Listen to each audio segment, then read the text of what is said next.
Bismillahirrahmanirrahim. Assalamualaikum warahmatullahi wabarakatuh. Masih bersama karduk.com. Pada video kali ini kami akan menyampaikan kabar gembira untuk para tenaga honorer, khususnya yang telah mengikuti seleksi P3K tahun anggaran 2024, yaitu sujud syukur.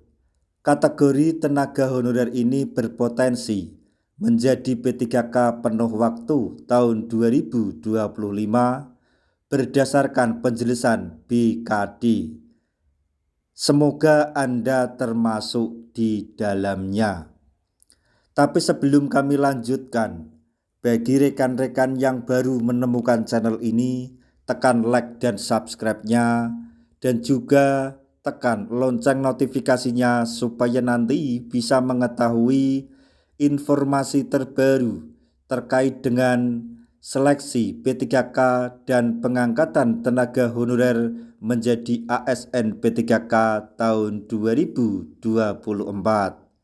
Sekarang mari kita simak dan cermati penjelasan yang ada di video ini supaya nanti tidak gagal paham. Saat ini, alih status menjadi pegawai pemerintah dengan perjanjian kerja atau P3K tengah menjadi harapan bagi sebagian besar para tenaga honorer.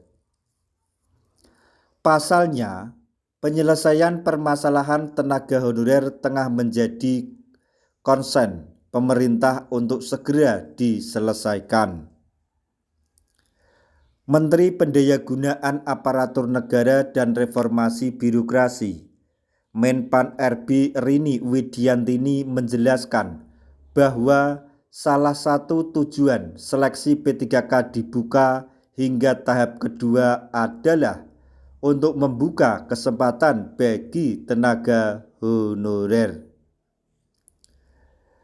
Pemerintah bersama DPR RI sudah berkomitmen menyelesaikan tenaga non-ASN yang sudah terdata dalam database ASN. Seleksi P3K tahap kedua ini harus dimaksimalkan sebaik mungkin, ujar Rini menegaskan. Hal tersebut tidak lain ditujukan untuk mempercepat penataan tenaga honorer berdasarkan amanat Undang-Undang Nomor 20 Tahun 2023 tentang ASN. PLT Deputi Bidang SDM Kemenpan RB Abbas Subagio juga mengatakan bahwa kolaborasi pemerintah dalam akselerasi penyelesaian tenaga honorer masih terus diupayakan.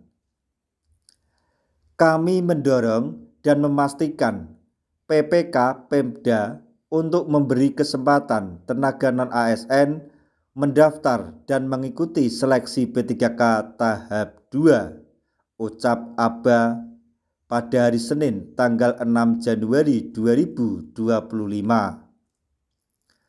Selain itu, Kepala Badan Kepegawaian Daerah atau BKD Gorontalo Rifli Katili menjelaskan bahwa ada kategori honorer yang akan menjadi P3K penuh waktu dan P3K paruh waktu di tahun 2025 nanti. Honorer yang lulus seleksi CASN dan P3K sesuai ranking dan kuota yang ada itu P3K penuh waktu, sisanya paruh waktu, tutur Kepala BKD Gorontalo.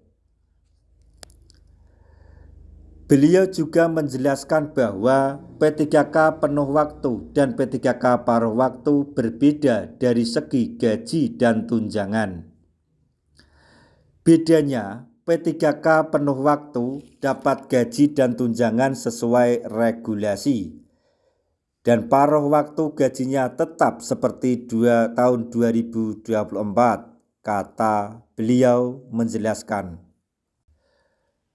Rifli mengatakan bahwa bagi tenaga honorer yang terlanjur ikut seleksi calon aparatur disiplin negara atau aparatur sipil negara atau CASN tidak dapat ikut seleksi P3K.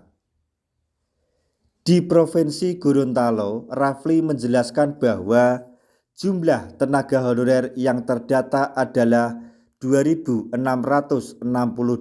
orang.